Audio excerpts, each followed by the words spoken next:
कि हमने आंगन नहीं बुहारा, चंचल मन को नहीं संभाला, कैसे आएंगे भगवान, कैसे आएंगे भगवान। आंगन नहीं बुहारा, चंचल मन को नहीं संभाला, कैसे आएंगे भगवान, कैसे आएंगे भगवान।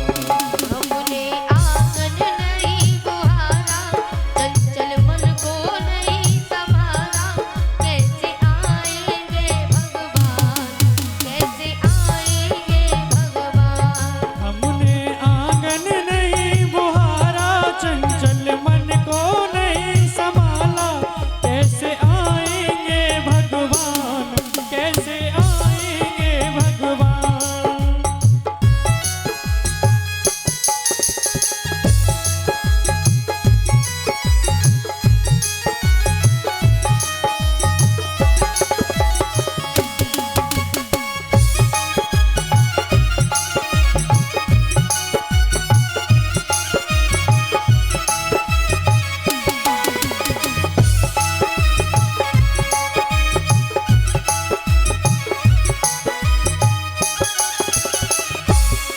और एक बहू का क्या नियम है? संध्या के समय, संध्या के समय हमें दीप प्रज्वलित करना चाहिए। आवाज बोलिए। संध्या के समय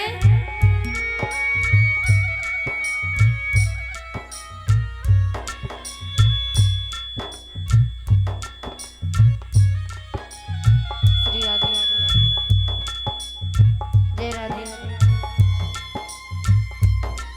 एक बहू का नियम होता है, दायुक्त होता है कि संध्या के समय बहू को दीप प्रज्वलित करना चाहिए, अपने घर में दीपक जलाना चाहिए, संध्या बंदन करना चाहिए।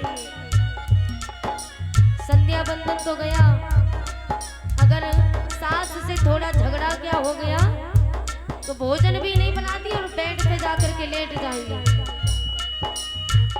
सायं के समय। लेकिन याद रखना, ये एक बहू का लक्षण नहीं, एक राक्षसी का लक्षण है, ये कुलक्षणी का लक्षण है कि जो स्त्रियां संध्या के समय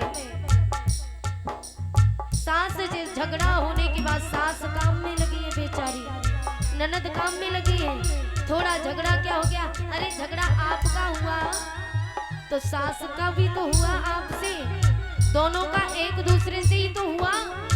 तो जब सास काम कर रही है तो आप क्यों पड़ी हो?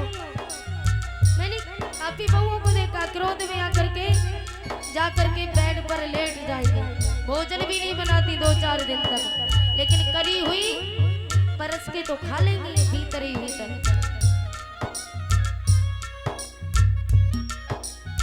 लेकिन बेचारी बूढ़ी सास काम करते करते मरी जा रही है और आप बड़े बड़े खा रहे हो। याद रखना, ऐसी स्त्रियों को नरक में भी जगह नहीं मिलती। ऐसा हम नहीं कह रहे, यही सत्य है। देखा है, घर में अंधेरा पड़ा है और हम संध्या के समय विश्राम कर रहे हैं, हर कोने कलमस कसाई लगी हुई है डेरी,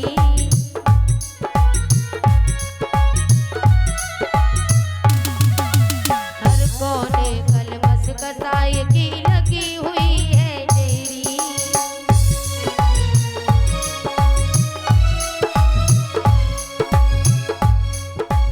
नहीं ज्ञान की किरण कहीं भी, हर कोठरी अंधेरी,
हृदय हमारा पिघल न पाया जब देखा दुखियारा।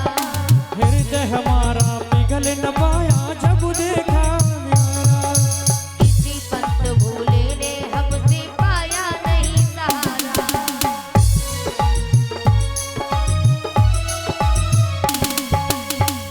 किसी पंत भूले ने हमसे पाया नहीं सहारा।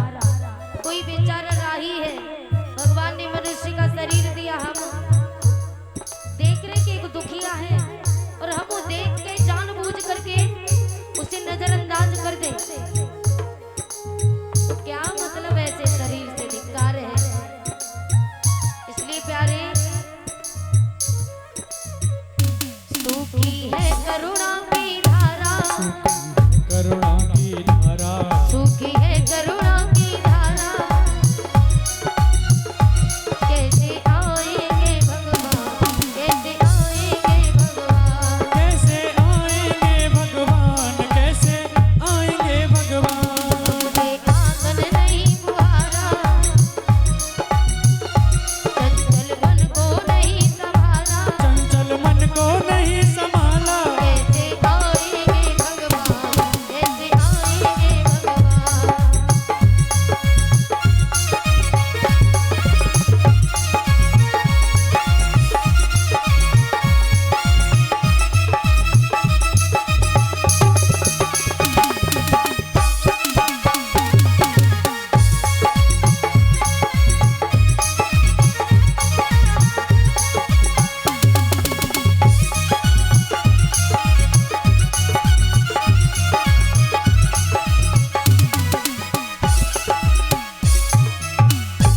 बोलिए गोविंद भगवान की जय हो। जय जय श्री राधे श्याम। हम लोग क्या करते, गलतियों पे गलती करते जाते, लेकिन मनुष्य गलती का पुतला है। गलती करने के बाद संभल जाए तो उनसे इंसान कहते हैं। किसी के काम जो आए उसे इंसान कहते हैं।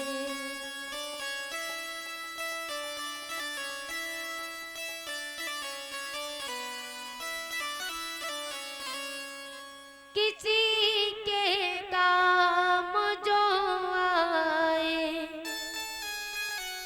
उसे इंसान कहते हैं। पराया दर्द अपनाए उसे इंसान कहते हैं।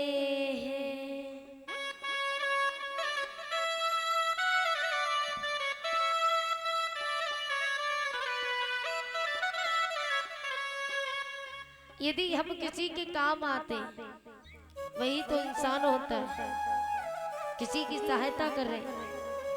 लेकिन हम लोग सहायता करना तो दूर, क्या करते हैं हम लोग, सहायता करना तो भाड़ में गया, हम लोग एक दूसरे को मार काट और करते, मारते, पाप पे पाप करते जाते। लेकिन याद रखना प्यारे, हम ये जो पाप करते ना हर रोज,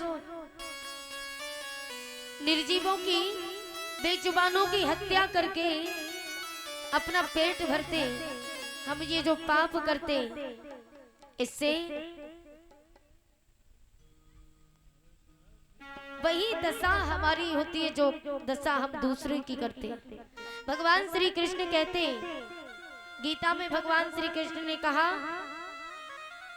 कि पाप का भागीदार जितना मुर्गे को काटने वाला है ना, जो मीट मछली खाते, उनसे कहना चाहूंगी, और माताओं आपसे भी कहना चाहूंगी, आप भले मीट मछली नहीं खाती हो लेकिन गलतियां आप भी करती हो। जो लोग मीट मछली खाते, भगवान श्री कृष्ण ने गीता में अर्जुन से कहा कि अर्जुन, पाप का भागीदार जितना मुर्गे को काटने वाला है उतना ही पाप का भागीदार उसको खरीदने वाला है। फिर वो चाहे उसे खाए या ना खाए, पाप का भागीदार उतना ही है। और उतना ही पाप का भागीदार वो है जो उसके लिए मसाला पीसता है। और ये काम कौन करती है? माताएं। अरे जब आपको खाना नहीं है, आप जब खाती नहीं हो, तो क्यों अपने सर पे पाप बढ़ाए जा रही हो? क्यों पाप की भागीदार बन रही हो आप? याद रखना, इन्हें पहले तो समझाओ, नहीं मानते तो कुएं में गिरना है तो गिरो, यदि आपको साथ में गिरना है तो करो, कोई बात नहीं। क्योंकि कर्म जो तुमने किया, कर्म का फल जब भोगने को मिलता है ना, पाप करते तो पाप जो आपने किया उसका दंड भी आपको मिलेगा। फिर पीठ रोकने के लिए आपके पिता या आपके भाई नहीं आएंगे, ना आपके पति आएंगे, आपको ही भोगना पड़ेगा। फिर आप मीट मछली खाओ या ना खाओ, भागीदार आप भी उतनी हो जो उसके लिए मसाला पीसती हो। स्पष्ट कह दो भाई, जब हम खाते नहीं तो हम नहीं कर पाएंगे, खाना है तो खुद करो, हम नहीं होने देंगे। सोचिए जरा, हम जब हत्या करते ना, मारते हैं जीवों को, मछली जल की रानी है, उसको पकड़ के लाते जिंदा और उसे रगड़ते, जीवित रगड़ते, धीरे धीरे आहिस्ता आहिस्ता। मारना है किसी को तो एकदम मार दो, एकदम प्राण निकल जाए तो इतना कष्ट तो नहीं होता, लेकिन उसे जब धीरे धीरे रगड़ रगड़ करके मारते ना, प्यारे कितना दुख होता होगा। ऐसे ही व्यक्ति का भगवान अगले जन्म में वही दशा करता है, याद रखना, ये वही दशा होती है। मैंने देखा है कि लोग जब मरघट में जाते हैं ना, किसी की मृत्यु हो जाए, मृत्यु होने के बाद जब लोग मरघट में जाते हैं तो मरघट में दाह संस्कार करने के बाद घर आते, जिसके साथ एक थाली में बैठ करके भोजन किया, जिसके साथ एक थाली में बैठ करके भोजन किया, उसी की यदि मृत्यु हो जाए, उसकी मृत्यु होने के बाद जब हम उसका दाह संस्कार करने मरघट में जाते तो घर आते तो हम स्नान करते। क्यों करते? क्योंकि हम अपवित्र हो गए, तो घर आके वो स्नान करते। और जब रोज मीट मछली खाते, जीवों की हत्या करके, तब आपकी पवित्रता कहाँ जाती है? तो वो तो पेट में रखते हो, तब भी तो अपवित्र होते हो, तब तो जीवों को मार के खाते हो। काफी लोगों को मैंने देखा है, अगर किसी की थाली में भोजन करते समय एक बाल आ जाए तो वो उस भोजन की थाली को हटा देते, भोजन को त्याग देते, छोड़ देते वो भोजन जिसमें एक बाल होता है, कि छोड़ देते वो भोजन जिसमें एक बाल होता है। तो फिर क्यों खाते हो अंडे जिसमें एक माँ का लाल होता है? उसमें भी तो एक माँ का लाल है, उसके ऊपर, उसके तन पर कितने बाल उगने वाले थे, और आपने तो उसे संसार में आने से पहले उसका खात्मा कर दिया, उसको मार दिया। उनको तो छोड़िए, वो तो जीव है। आजकल लोग भाई भाई को नहीं देखता, सरेआम कत्ल कर देता है। लेकिन याद रखना प्यारे, हम जो दुश्मनी से सही या किसी से सही जब दूसरे की हत्या करते हैं ना चुपचाप, याद रखना हम उसका कुछ हासिल नहीं कर पाएंगे। अरे किसी न किसी दिन तो पाप का घड़ा भरेगा, पकड़े जाओगे वो अलग, फांसी होगी वो अलग। आप ये समझो उसकी जमीन जायदाद आपको मिल जाए उसका खून करने के बाद, तो वो तो आपको मिलने वाला है नहीं। यदि किसी को मारना है, यदि किसी को मारना है तो मारिए एहसान से, हाथ क्या आएगा यदि मार दोगे जान से। जान का मारा हुआ कभी वापस लौट कर आता नहीं, और एहसान का मारा हुआ कभी सर उठाता नहीं। याद रखना ये। यदि आप जान से मार दोगे तो वो जीवन में दोबारा लौट के तो नहीं आएगा, लेकिन आप उसे एहसान करके मारोगे। यदि एहसान करके उसे मारोगे तो आप गली से गुजरते हुए जाओगे ना, तो आपको राम राम करने पर मजबूर हो जाएगा, राम राम करेगा आपको। अरे भैया, आपका एहसान जीवन भर नहीं भूलेंगे। तो किसी को मारना है तो एहसान करके मारो। यदि किसी को मारना है तो मारिए एहसान से। हाथ क्या आएगा यदि मार दोगे जान से, और जान का मारा हुआ कभी वापस लौट कर आता नहीं, एहसान का मारा हुआ कभी सर उठाता नहीं। इसलिए प्यारे याद रखना, किसी को मारना है तो एहसान करके मारो। ये जो रास्ते में पड़ा हुआ पत्थर देखा ना, पत्थर, हम लोग हर रोज मंदिर में जाते, मंदिर में जाते तो क्या मिला? अनुमान लगाया कभी? पूजा करने रोज मंदिर में जाते, रोज जल चढ़ाते, रोज धूप बत्ती लगाते, रोज घंटा बजाते, लेकिन कभी आपने सोचा कि उस मंदिर में जाकर के हम में कुछ बदलाव आया कि नहीं आया? मंदिर तो जाते, क्या अपने क्रोध को भूल गए आप? नहीं भूले। क्रोध उतना ही भरा हुआ है आपके अंदर, लालच भी उतना ही भरा हुआ है आपके अंदर। तो मंदिर में जाने से क्या फायदा? पत्थर मात्र एक बार मंदिर जाता है, रोज मंदिर नहीं जाता। पत्थर, राह में पड़ा हुआ पत्थर, राधे, एक बार मंदिर जाता है और भगवान बन करके बैठ जाता है। हम लोग हर रोज मंदिर जाते हैं, अरे भगवान बनना तो दूर, एक अच्छे इंसान भी नहीं बन पाए, तो क्या फायदा? और आज, पहले तब भी बहुत अच्छा था, पहले फिर भी बहुत ठीक था, लेकिन आज धीरे धीरे इतना प्रभाव आता जा रहा है, इतना बदलाव हमारी अपनी संतान में, हमारी खुद की औलाद में इतना बदलाव है कि पहले के जो माता पिता थे अपनी संतान को जब संस्कार देते थे ना, माना कि पहले विद्यालय कम थे महाराज, माना कि पहले विद्यालय कम थे, लेकिन माता पिता संस्कार कूट कूट के बरते थे। पहले सभ्यता थी, संस्कार थे, लेकिन आज विद्यालय तो बहुत है, पढ़ाई भी बहुत है, लेकिन संस्कार नहीं है बच्चों को। आजकल के बच्चों को वो अपने संस्कारों को भूलते जा रहे हैं, माता पिता की बात नहीं मान रहे। जो बच्चा होता है ना, छोटा बच्चा, माताओं, ये आपके हाथ की बात है, याद रखना मेरी बात। ये जो छोटा बच्चा होता है ना, वो कच्चे घड़े की बात ही होता है।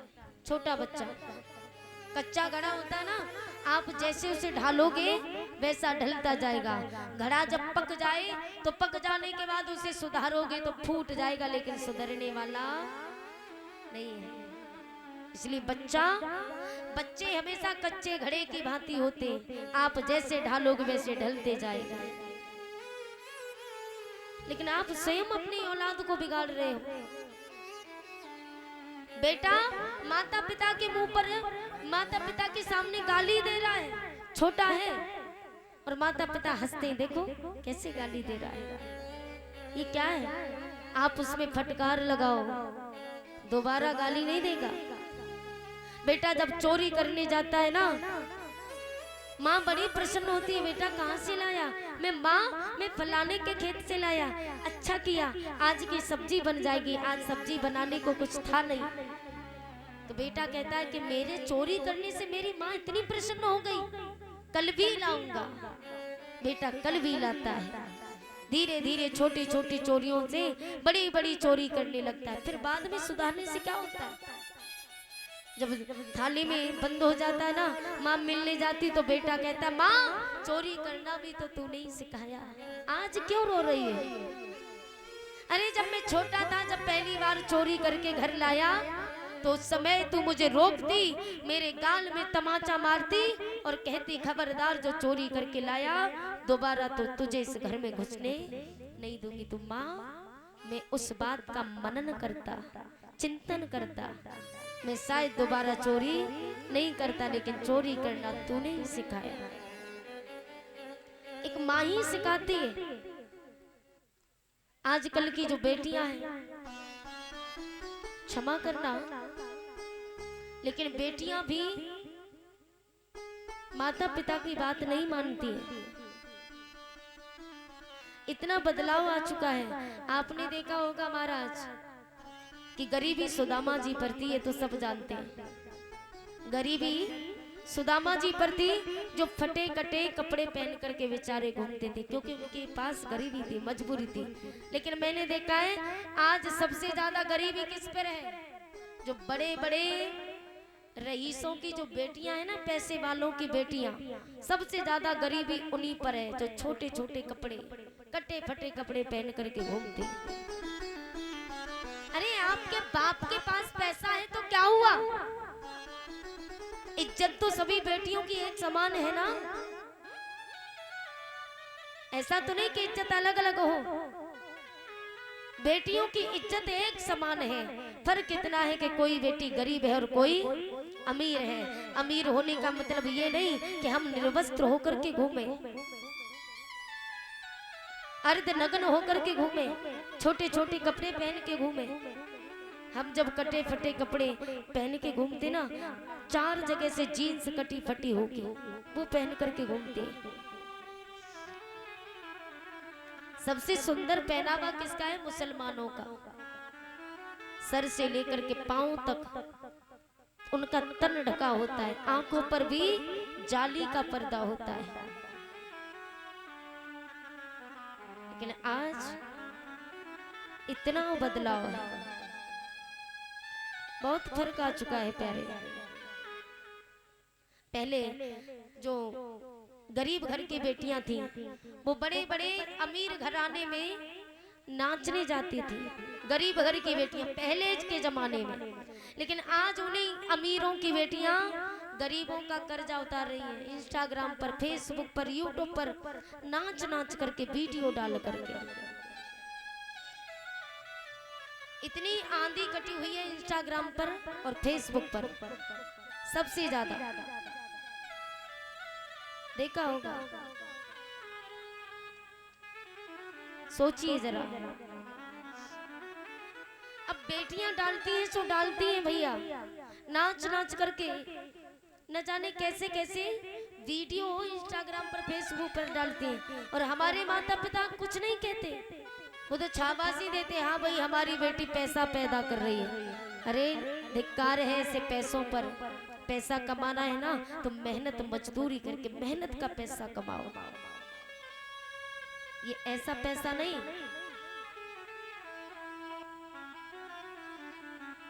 और बेटियां बनाती है सो बनाती। मैंने आजकल की नई नई बहुओं को देखा है, विवाह हो नहीं पाया, ससुराल आ नहीं पाई, रील बनाना प्रारंभ कर दिया। खाना बनाना तो भाड़ में गया, पहले रील बनाने लगती है सुबह उठ करके, और अपने पूरे घर की स्टोरी बताएंगे। ये हमारे देवर हैं, ये हमारे जेठ जी, हमारी सासें, देखो आज हम आलू की सब्जी बना रहे, देखो आज हम ये कर रहे हैं। ये क्या है? हमारे घर की बातें हम दुनिया में फैला रहे हैं। जो बातें बंद रहनी चाहिए हम वो दुनिया में ओपन कर रहे हैं, खुली कर रहे हैं। ये बहू के लक्षण नहीं। और पति भी कुछ नहीं कह रहा है, पति भी कह रहा है हाँ हमारी बहू बहुत अच्छा काम कर रही है। धिक्कार है ऐसे पुरुषों पर। घोर कलयुग आने वाला है एक दिन, इन्हीं हरकतों से। ऐसा कलयुग आएगा आपस में मार काट होगी, लोग खड़े होकर के तमाशा देखेंगे, कोई बचाने वाला पैदा नहीं होगा। ऐसा आने वाला है, इसलिए आप लोग थोड़ा बदलाव लाइए। आपको लक्ष्मी का स्वरूप कहते हैं, आप लक्ष्मी हो। और लक्ष्मी ही जब कुलक्षणी बन जाए तो क्या होगा प्यारे आगे आने वाली पीढ़ियों का। हाथ जोड़ करके निवेदन है कि आप सब अपने अंदर ऐसे लक्षण लाइए जो हमारे आने वाली पीढ़ी पर कोई गलत प्रभाव ना पड़े। जब हम ही ऐसा काम कर रहे हैं, हम ही ऐसे निर्दयी काम कर रहे हैं, गलत कार्य कर रहे हैं, तो हमारी संतान आगे होगी, हमारी पीढ़ी आगे होगी, तो वो तो वैसे भी कहेगी, वो वैसे भी करेगी। और हम फिर उसको रोकने की कोशिश करें तो वो रुकने वाली नहीं, उल्टा जवाब देगी कि तुमने भी तो ऐसा किया, आज हमें क्यों रोक रहे हो। इसलिए प्यारे, आप अपने अंदर बदलाव लाइए। हम ये नहीं कहते कि मत पढ़ाओ, अपने बच्चों को पढ़ाओ, लेकिन पढ़ाने के साथ साथ संस्कार देना मत भूलो। संस्कार दीजिए अपने बच्चों को। एक बार एक गांव का लड़का था, गांव का लड़का था तो अंग्रेजी में, और जो अंग्रेजी की भाषा है ना, पहले हमारे भारत की एक ही भाषा थी। कौन सी? संस्कृत। हमारे भारत की भाषा संस्कृत, और मर्यादा भी हमारे भारत की क्या है? संस्कृत। भाषा भी संस्कृत और मर्यादा भी हमारे भारत की संस्कृत है। लेकिन अब इतना बदलाव आ गया कि भैया जो अंग्रेजी चली है ना, अंग्रेजी में अब यही समझ में नहीं आता। आपने देखा होगा लिखा होता है PUT। PUT को क्या पढ़ते हैं? पुट। PUT को पुट पढ़ते हैं। अब फर्क कितना, ध्यान से सुनना। PUT उसको पढ़ते पुट। अब उसी जगह P को हटा करके C कर दो, CUT, तो उसको क्या पढ़ते? उसको कट पढ़ते, उसको कट पढ़ते। तो कितना डिफरेंस है, कितना बदलाव है ना। एक गांव का लड़का था तो अंग्रेजी के 4 शब्द सीख गया, मात्र 4 शब्द, लेकिन उसका अर्थ नहीं जानता था। अंग्रेजी बोलना सीख गया लेकिन उसका अर्थ नहीं जानता कि इसका मतलब क्या है। और शब्द कौन से थे? एक यस, एक नो, एक वेरी गुड और एक थैंक यू। ये 4 शब्द सीख गया अंग्रेजी के, लेकिन इसका मतलब पता नहीं था कि इसका मतलब क्या होता है। कोई कुछ कहता, बोले yes yes, no no no no no. कोई कुछ कह रहा है, बोले very good very good, thank you thank you. जहां भी जाता ये 4 शब्द बोलता था। एक दिन वो कहीं घूमने के लिए गया, तो एक बार ट्रेन में बैठा था। ट्रेन में जब बैठा तो एक सेठ जी के पास बैठा, और जब सेठ जी के पास बैठा तो सेठ जी का सूटकेस कोई उठा करके ले गया। अब सेठ जी ने देखा हमारा सूटकेस न जाने कौन ले गया। सेठ जी ने उस लड़के से पूछा, बोले भैया हमारा कोई सूटकेस चुरा के ले गया, तुमने देखा कौन ले गया? लड़के ने कहा यही अंग्रेजी बोलने का अच्छा मौका है। सेठ जी ने कहा देखा? तो वो कहता है यस यस। सेठ जी ने कहा कौन ले गया, बताना जरा। बोले no no no no no no. सेठ जी बोले बड़े बदतमीज हो, एक तो मेरा कोई सूटकेस ले गया, ऊपर से कह रहे हो कि बताऊंगा नहीं। बोले एक थप्पड़ देंगे सही हो जाओगे। बोले वेरी गुड वेरी गुड। सेठ जी को इतना क्रोध आया, सेठ जी ने खींच के गाल में तमाचा दिया।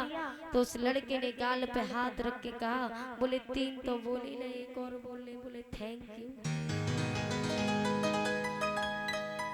बोली गोविंद भगवान के। इसलिए प्यारे, हम ये नहीं कहते कि पढ़ो मत पढ़ो, हम ये नहीं कहते कि मत पढ़ो, पढ़ो, लेकिन उसके साथ साथ संस्कारों को मत भूलिए, अपनी सभ्यता को मत भूलिए। सुबह उठ करके बुजुर्गों के चरणों को स्पर्श करके तो देखो। आज हम लोग इतने फैशन में, इतने एक्शन में घूमते।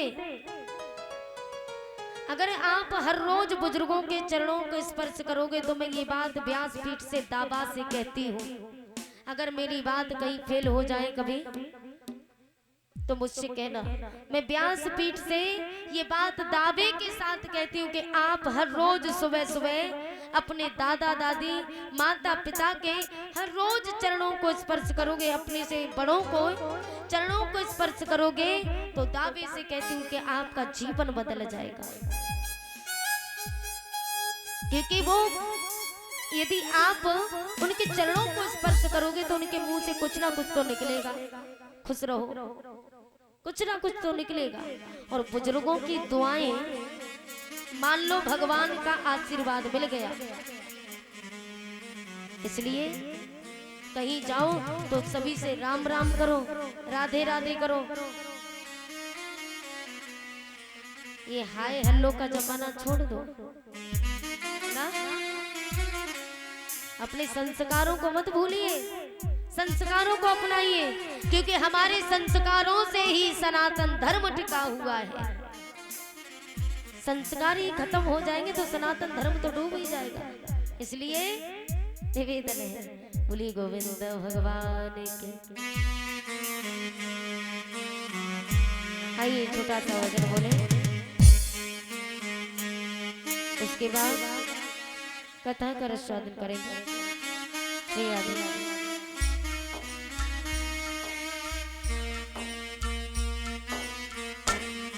बोली गोविंद भगवान की ना राम नाम लीना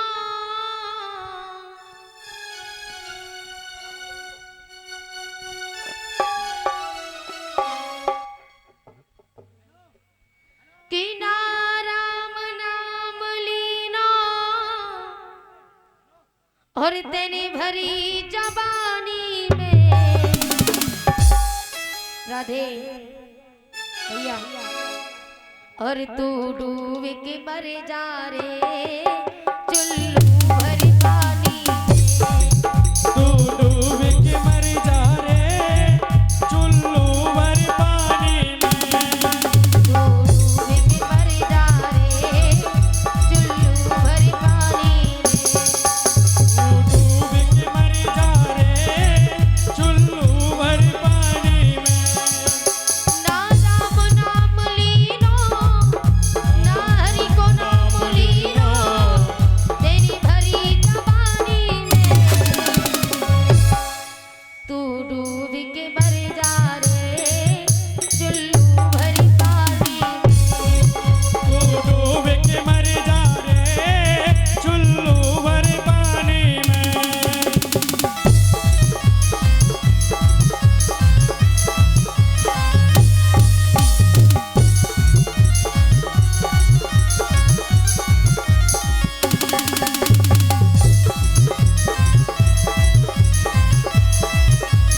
जय हो।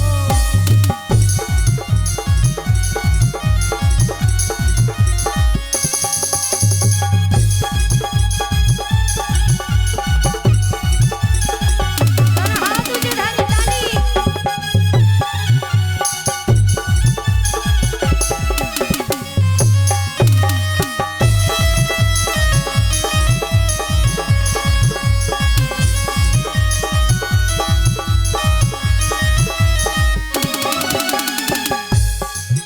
कालायो आटी में मिल जाए गो माटी में, कालायो आटी में मिल जाए गो माटी में। एक दिन काया तेरी कस जाएगी गाठी में, एक दिन काया तेरी कस जाएगी गाठी में। वो एक दिन काया तेरी कस जाएगी गाठी में, एक दिन काया तेरी कस जाएगी गाठी में। पानी को बबूला है, वो पानी को बबूला है मिल जाए वो पानी में, कि तू डूब के मर जा रे।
ऑर्गन वाला है ना, ये भी मरेगा। बैंड वाला है, ये भी मरेगा। और वो ढोलक वाला है, इनको भी मरना है। और ये जो कैमरा वाला है ना, इसको भी मरना है। और हमका जिंदा थोड़े ही बने रहेंगे, हमें मरना है भैया। इसलिए वो क्यों करता मेरा मेरा, यहाँ कुछ भी नहीं है तेरा। क्यों करता मेरा मेरा, यहाँ कुछ भी नहीं है तेरा। एक दिन होगा रोहित, तेरा मरघट में डेरा। एक दिन होगा मंगेश, तेरा मरघट में डेरा। एक दिन होगा अनुज, तेरा मरघट में डेरा। एक दिन होगा मंगेश।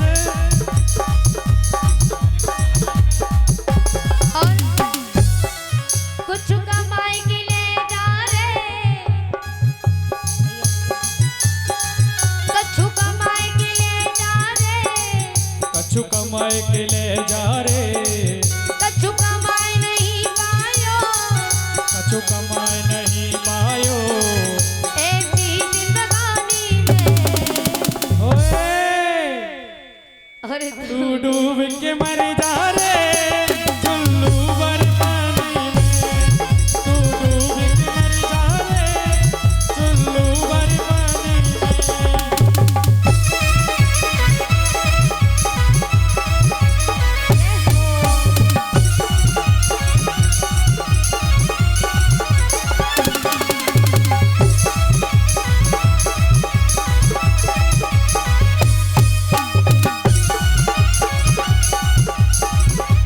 और क्या रे?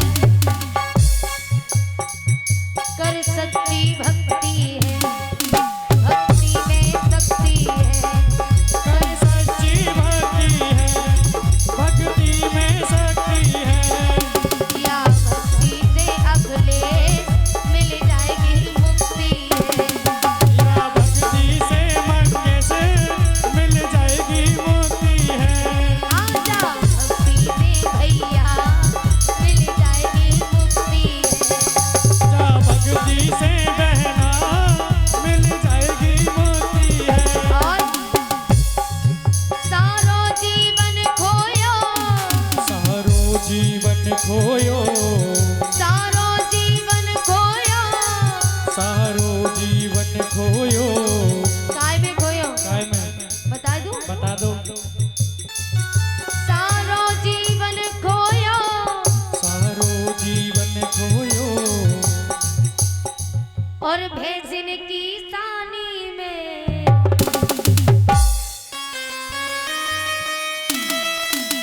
शाम भईना है और टाइम देखो, ये ब्यास जी भाई आरती ना करवा रहे। कब आरती करा? हमारी भैंसिया दोनों को खड़ी है, हमारी भैंसिया सानी के लिए खड़ी है हैं। तो सारा जीवन इसी में खो दिया, लेकिन भगवान का भजन किया ही नहीं। तो क्या जवाब दोगे कि सारो जीवन खोयो, सारो जीवन खोयो, तेने आना कहानी में। तू डूब के मर जा रे,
राधे।